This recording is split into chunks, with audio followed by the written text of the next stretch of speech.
진정 버려야 할 것. 정은혜. 사남 일녀의 막내 며느리로 결혼을 했다. 현실은 내가 받아들일 시간도 주지 않고 너무나 빠르게 며느리와 아내 역할을 동시에 요구했다. 결혼을 환상으로 생각해 본 적도 없었지만 하루 종일 부엌에서 집안일만 하는 모습도 내가 상상한 결혼은 아니었다. 나는 독립적인 한 가정의 주부가 아니라 우리 아이들보다도 등급이 낮은 시댁의 한 부속물이 된 것 같았다. 연애 결혼을 좋아하시지 않았던 어머님께 잘 보이려고 최선을 다했지만 남들 다 하는 며느리 일이 내게는 너무 힘이 들었다. 자꾸 눈물이 흐르고 답답한 가슴에 어느덧 돌덩어리가 자리 잡았다. 머리가 깨질 듯이 아프고 항상 체하고 온몸이 너무 저리고 아팠다.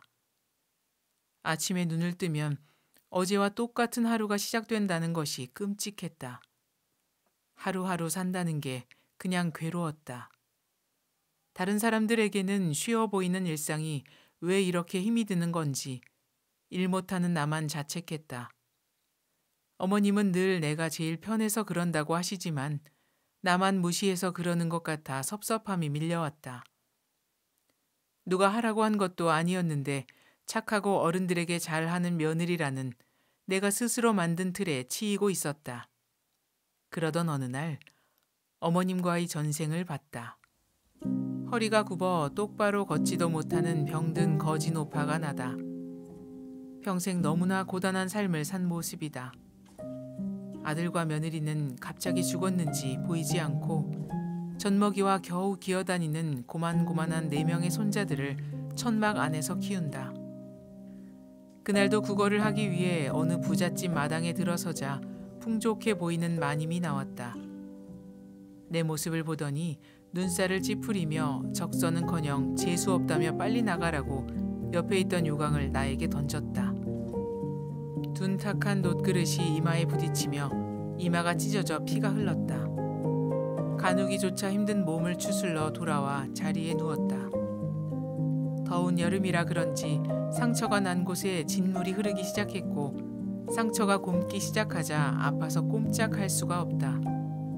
내가 움직이지 못하자 어린 손자들은 먹지 못해 헉에 가져 내 눈앞에서 한 명씩 죽어가기 시작했다. 서서히 죽어가는 손자들의 죽음을 지켜보는 내 가슴은 갈기갈기 찢어질 듯하다. 피라도 토할 듯이 너무나 괴롭다. 몸을 부들부들 떨며 이 뼈를 갈아 마시련 이 말을 몇 번을 반복하며 피눈물을 쏟아내고 있다. 니년을 끝까지 쫓아가 네 뼈를 씹어 이 원한을 갚겠다 라고 치를 떤다. 그리고 나는 죽었다. 그 마님은 바로 어머님이었다. 다른 생이다. 어린 소년이 보인다. 작은 초가집 안에 누워 계신 문둥병이 걸린 어머니를 정성을 다해 봉양하고 있다. 건장한 청년이 된 나는 그 병에 걸린 사람들을 위해 여전히 일하고 있다. 내 마음이 기쁘고 맑다. 그러던 어느 날 내 팔이 울퉁불퉁 부풀어 올랐다. 손도 점점 오그라져 붓도 제대로 쥘 수가 없다. 몸에선 진물이 흐르고 그 손을 감추기 위해 천으로 감싼 내 모습이 보인다. 내가 그들과 같은 병에 걸렸다는 사실을 믿을 수가 없다.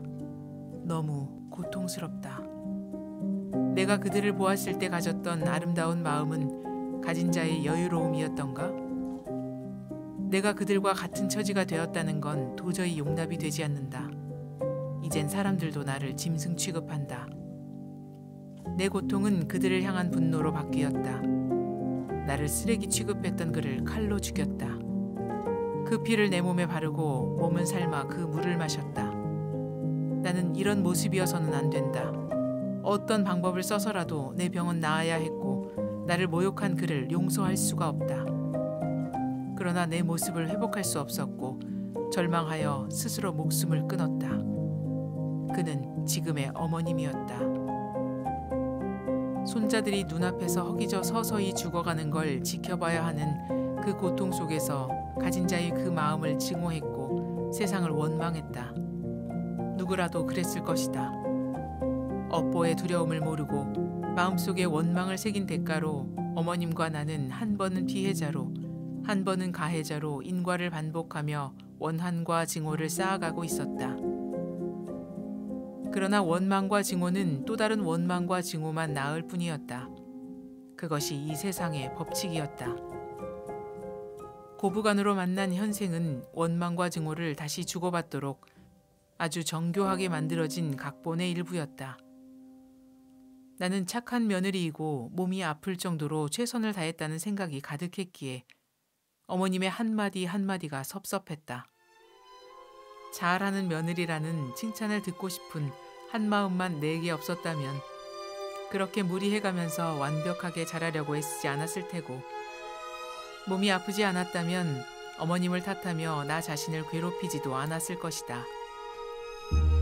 우리가 이 세상에 온 이유는 전생에 영혼에 새겨진 원망과 한을 버려 끝없는 악연의 고리에서 벗어나기 위함인데 그런 이치를 몰라서 내 앞에 닥친 괴로움을 원망으로 또 남겨 다음 생에 다시 만날 괴로운 인과를 만들고 있었던 것이다. 이제라도 남은 생 동안 부질없는 짓만 하다가는 어리석음을 저지르지 않을 수 있어서 너무 다행스럽다. 표면적으로는 어머님께 예전보다 못해드리지만 이제는 무얼 해드려도 억지로 하는 것이 아니라 마음에서 우러나와 해드린다는 것이 달라진 점이다. 단지 어머님에게 섭섭함이라는 감정 하나 내려놓았는데도 이렇게 내 마음이 편해졌으니 감사할 뿐이다.